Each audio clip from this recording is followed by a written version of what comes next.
Very good evening. I am Mark Seal with your Lime Sports World. And despite being swept by India in both test matches inside 3 days each time, the West Indies selectors will be moving on to their next assignment with the same 15. West Indies have made no changes to their squad for the tests in New Zealand next month, and skipper Darren Sammy remains in charge despite only scoring 25 runs over 4 innings and going wicketless with his bowling. Selectors have apparently taken into consideration that the India series was hastily arranged and therefore preparation would not have been ideal. So the retained team reads Darren Sammy captain, Dennis Ramden his vice, Tino Best, Darren Bravo, Shivnarine Chandapal, Sheldon Cottrell, Narsingh Deonarine, Kirk Edwards, Shannon Gabriel, Chris Gale, Veerasamy Permaul, Kieran Powell, Marlon Samuels, Shane Shillingford and Chadwick Walton. Now this will be a long tour starting November 29th and ending January 15th next year. Now currently at number 6 on the test rankings, West Indies will slip 1 place if they lose 2-0 or worse. In football, the semi-final lineup for the Lion Pelican Challenge is now complete. TS Strikers and Bajan Pride but their places last night after action at the National Stadium. CBC's Marsha Boyce reports. Bajan Pride in black and 360 Connection battling for a spot in the semi-finals. Bajan Pride with the chance to take the lead, but it's a bit off target. Bajan Pride now on attack again, but just couldn't find the back of the net. Lucky for 360 Connection, it was still goalless at half-time. Actually, the deadlock wasn't broken until the 72nd minute. Jomo Herwood with the header from the outside of the box and beating the hapless goalkeeper. Bajan Pride up 1-0.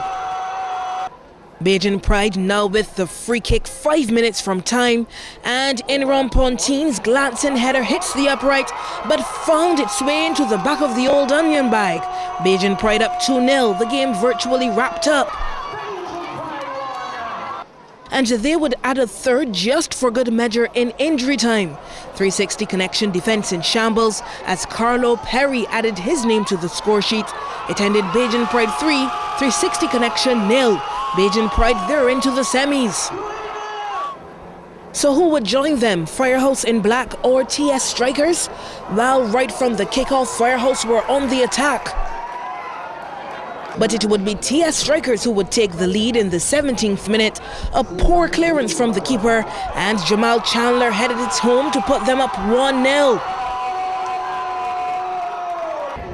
Firehouse, though, would get the equalizer before half-time, the 42nd minute. Persistence from Timothy Walton paid off. They would go to the break on level terms. But 4 minutes after resumption, TS Strikers would take the lead courtesy of an own goal, and that would actually turn out to be the game winner. So the final score, TS Strikers 2, Firehouse 1. TS Strikers are set for the last 4. Marsha Boyce, CBC Sports. Thanks, Marsha. So in Sunday's semi-finals, TS Strikers will clash with Bajan Pride, while LG Kick Strikeforce will take on Top Bay Settlers. Fresh from conquering the waves on the international circuit, Chelsea Twack surfed a wave the inaugural Sprite Junior Pro and the McInerney Quality Inc. Independence Pro titles over the weekend at the Super Bowl in Bathsheba. Chelsea beat out Tia Blanco of the USA and Liani Magongal of Costa Rica in taking the Junior Pro title, while she beat out local fellow surfer Chelsea Rowett and Blanco in the Independence Pro. Now the boys' Junior Pro title was won by the USA's Coffin Parkett from his fellow countrymen Jake Marshall and Noah Schweitzer, while the men's open in the Independence Pro went to the USA's Jonah Carter, Costa Rica's Noah McGonigal, he was second, and Colapinto Griffin of the USA was third. CBC's Anna-Marie Burke was at the Super Bowl and reports on some of Sunday's early action. And yes, the Super Bowl was the place to be, as over the weekend the ASP inaugural Sprite Junior Pro and the McInerney Quality Inc. Independence Pro hit the waters at Bathsheba, and the sea was serving it up. Here's a look at some of the early action from Sunday, the semis of the boys Junior Pro. Already claiming the under-16 title in the Independence Pro, Joshua Burke wasn't as successful in the juniors despite having a decent ride on this first wave. He couldn't quite ride it out to the end and didn't advance to the final. Jonah Carter of the USA, he was able to advance, thrilling the crowd with this ride, but in the final, he ended out of the medals in 4th position. Eventually taking silver was Jake Marshall. He attacked the waves aggressively. He actually rode this one out to the end, racking up the points to top this semi. The eventual winner was the USA's Coffin Parker, who was the best surfer of the previous heat. The crowd got a thrill in the Special Legends category, where 3-time world champion Tom Curran of the USA went head-to-head with local surfing legend Mark Holder. Holder, a Soup Bowl homeboy, used his local experience to tackle the waves to the delight of the crowd. But they always say, once a champion, always a champion. And Curran surfed like the legend he was. At 50 years old, he actually looks like 20. The surfs were up at the Soup Bowl over the weekend. Anne-Marie Burke, CBC Sports. Codrington and St. Angela's are the Purity Primary School swimming champions. In the finals at the Aquatic Center recently, Codrington were led to the boys' title by their 7 to 8 age group champ Rufus Bernhardt, who totaled 25 points.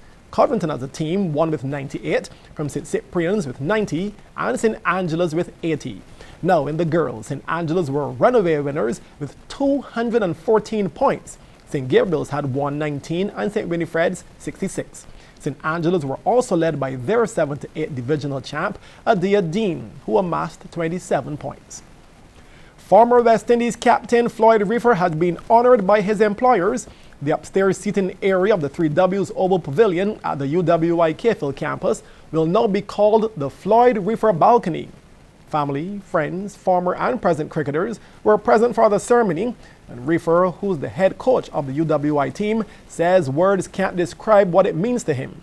While walking around campus, I paid close attention to the names on buildings like CLR James, Sridhar Ramphal, the Arlbar Center, Garfi Sobers Indoor School, Marco Marshall Nets. These are great leaders who contributed tremendously to the region. I say to myself, wow, Monty, this one is big, big. Words cannot describe this feeling. I believe it will take a long time for this moment to sink in. Principal of the campus, Sir Hilary Beckles, says Reefer is entirely deserving of the honor bestowed by the university. A university can achieve excellence in many ways. Its professors can get awards. Its administrators can get awards. Its students can get awards. But when its cricket team achieves excellence at the national and regional level, the architect of that, the mind that enabled that to happen, the phenomenal achievement of that success has to be respected.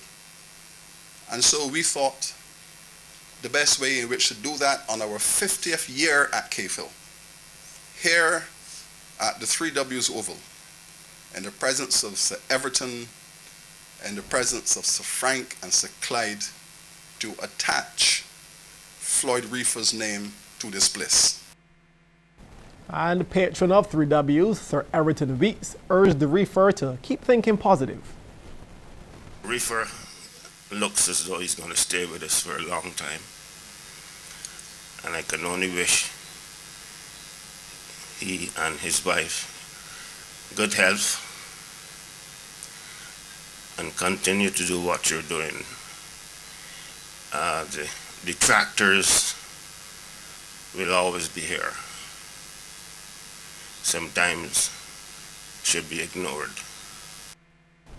Double Crown champions Deacons women and Chargers men were the top recipients when the Barbados Volleyball Association's award ceremony was held at Divi Southwinds recently.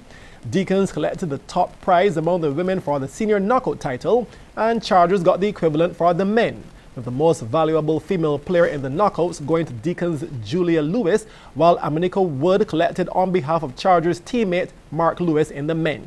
Meanwhile, in the senior league, Deacons' Fabia Graves was the female MVP, while Elaine London of Chargers was the best male player. BVA President John Griffith said he was pleased with this year's tournaments as he looks ahead to a bright future in local volleyball. We are looking forward to 2016, 2018, and to my favorite year, to 2020, by which time we anticipate we would be in the medal rounds for North Circuit competition, Central American Games, Pan American Games, some one of these top of the line volleyball championships that we can send a representative team who will do Barbados proud at that level. We've had a history of success in the 1990s and 2000, and the time has come for us to rise again and be the dominant force in regional volleyball.